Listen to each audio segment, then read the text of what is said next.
Moving on now, as tensions between Kosovo and Serbia continue to simmer, the tentacles of Russian influence infiltrate and disrupt Serbia, Montenegro, North Macedonia, and issues of stability and even succession persist in Bosnia and Herzegovina. The region's geopolitics is again under the spotlight. The New Lines Institute has published a report called Western Balkans 2024, an assessment of current security posture and current geopolitical challenges.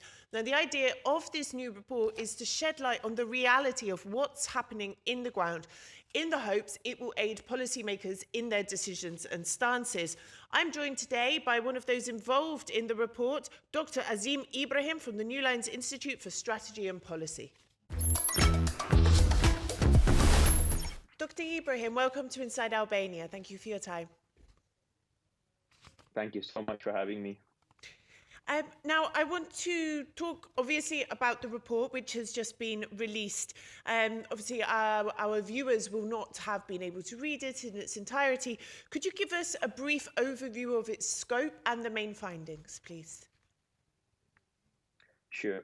Well, the report is from the New Lines Institute. We're just launching a new project called the Western Balkans Observatory.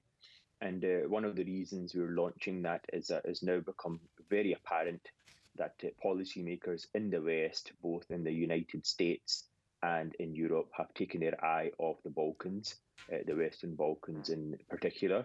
And, there is a lot of malign activity going on there. And if you've seen the recent press, the likes of very senior policymakers are now advising that this is going to be potentially a new front for outside actors to have interference in the region. And so what we're trying to do as a Washington, D.C. based think tank is trying to get the best information, the best analysis of what's happening in the region to policymakers in Washington and Brussels, so that they can make better informed choices. So the most recent report is a second collection of essays that we have. We have over half a dozen of top experts from multiple countries providing in-depth, deep dive analysis of what's actually going on, and with key policy recommendations, which we hope that policymakers in the West will take into consideration. Now, you say policymakers in the EU and the US have taken their eye off the Western Balkans. I mean, I follow what's happening here on a daily basis, particularly Kosovo and Serbia, and I would say that they haven't taken their eye off what's happening there, but rather they're not seeing the full picture. I think, in particular, the approach towards Kosovo and what can be considered quite a lenient approach towards Serbia is very problematic. I understand that the report mentions the sort of aftermath of the Banska attack in northern Kosovo in September. What does this report bring to the table in terms of what is happening in northern Kosovo, relations between Kosovo and Serbia, and this attack? Yeah, well, what this report brings is that the United States essentially has to get much more involved. European management of this entire region, which the US essentially left to Europe to try to take care of their own neighborhood, has not been forthcoming. And Europe essentially has demonstrated nothing but weakness in the region in the face of Russian interference in particular, but also other actors as well, including the Chinese and through their proxy organizations, whether they be in Serbia, Greater Serbia, or Republika Srpska. And so the key kind of recommendation that we make is that the United States really needs to get much more involved, particularly as we see the efforts in Ukraine, irrespective of who becomes president next year in the United States. It's quite likely that Ukraine will start winding down. And it's also thus quite likely that the likes of Putin will start looking for other regions in their backyard to cause more kind of chaos. Mm-hmm. And so the US needs to really up its efforts and get much more involved in this region and not leave it to the Europeans, which has been, and you can't express it in any other way, but a dismal failure.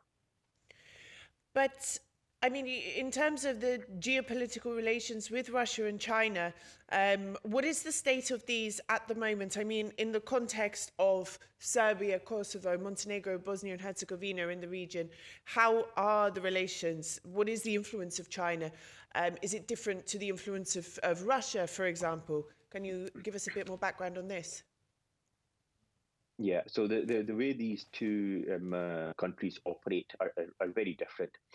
Russia, I think the best way you could describe it is essentially a troublemaker that wants to cause chaos in the region, but that will take up resources from Europe and from NATO. And those resources can then be diverted from other parts of Europe, the likes of Ukraine and others.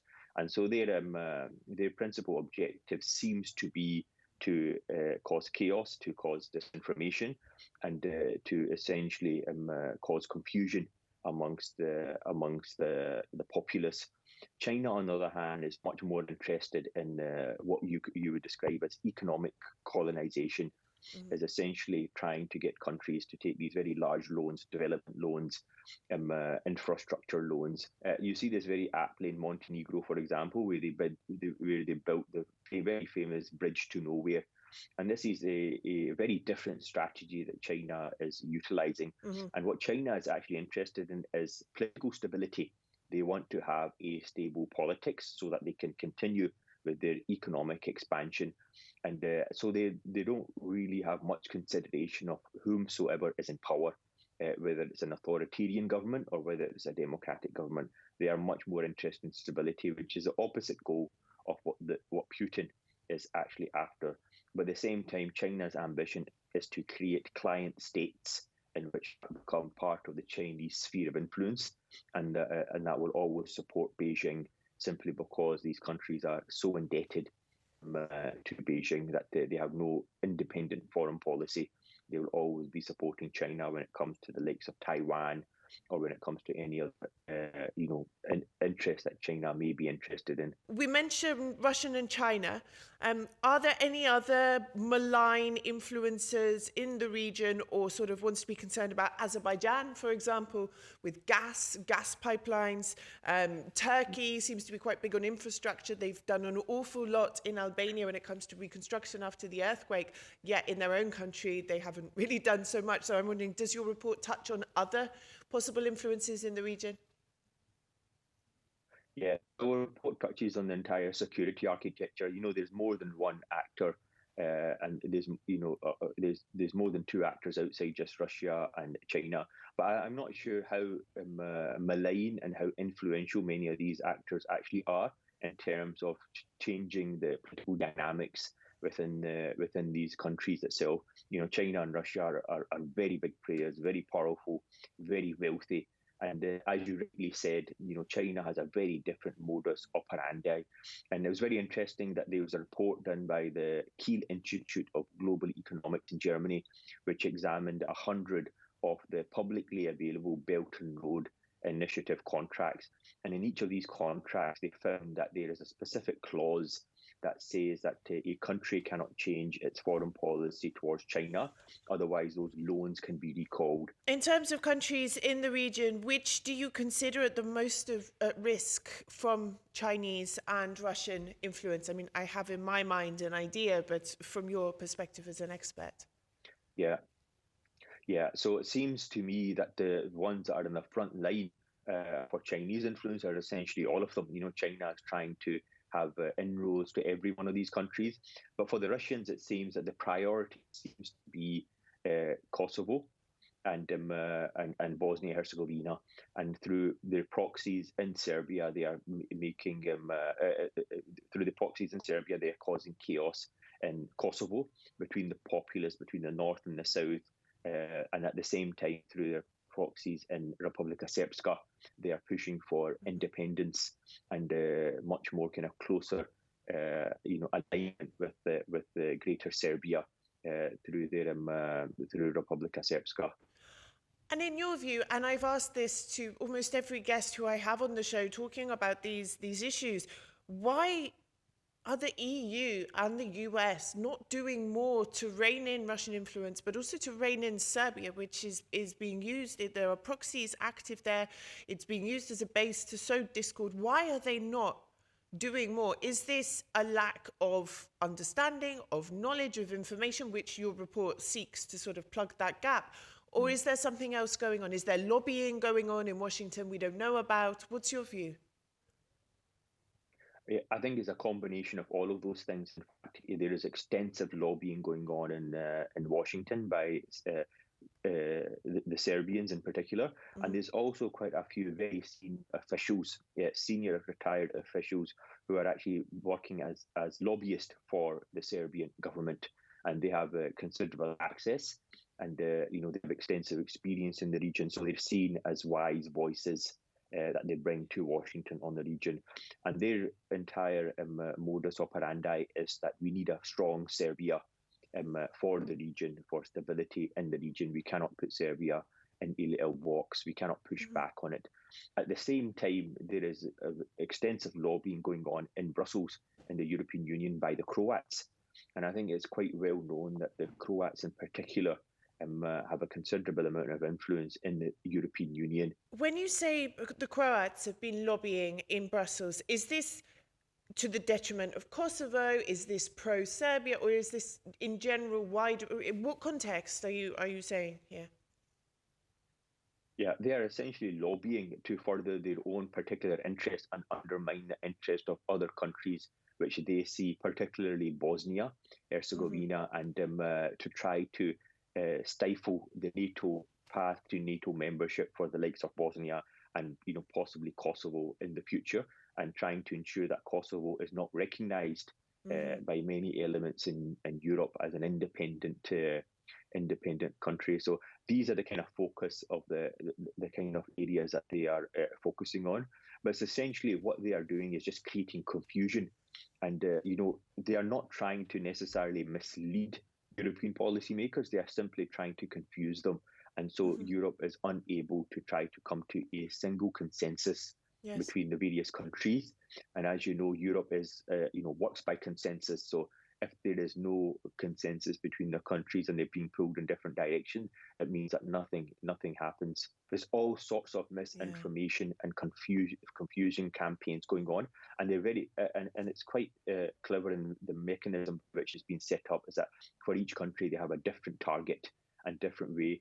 And so when each of these countries get around a table in Brussels, they have a very different understanding of the reality, and they don't necessarily, the Balkans has just not been a priority for Europe, so they don't necessarily have best information at hand from their own governments, from their own intelligence agencies, from their own foreign ministry to see what the actual reality on the ground is. They're essentially relying on the most effective lobbyist to feed them that information, and that is a picture of confusion.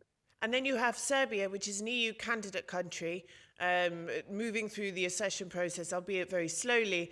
And then the EU is thinking, oh, they're quite close to Russia. We want to keep them close. We don't want to push them further away. So against that backdrop, which you've just described as sort of chaos, misinformation, misunderstanding, everyone with diverging views, opinions and agendas, and then the EU going, oh, we kind of want to keep our friends close, that is probably how we've ended up in this mess at the moment.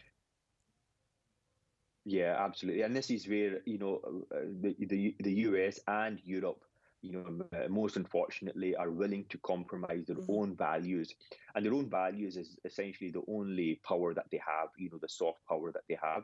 Is their values-based the international rules-based order, but they're willing to compromise that, in the attempts of trying to keep Serbia within its sphere of influence, and trying to keep it outside, the influence of Putin, and that simply is completely ineffective, because the likes of Serbia are able to thus play both sides quite effectively. My last question. Yeah. Albania doesn't feature so much from what I saw. Would you consider Albania is one of the more freer countries in the region? It's also interesting, the government here has announced it's creating a commission on disinformation and foreign influence. But yet, I don't see a huge amount of foreign influence here. You know, we're pretty immune to influence from Russia. This is maybe a historical and a language thing Yeah. as well. But is Albania one of the more secure countries in the region, in your view? Yeah, so we're at the very early stages of our project. So our next actually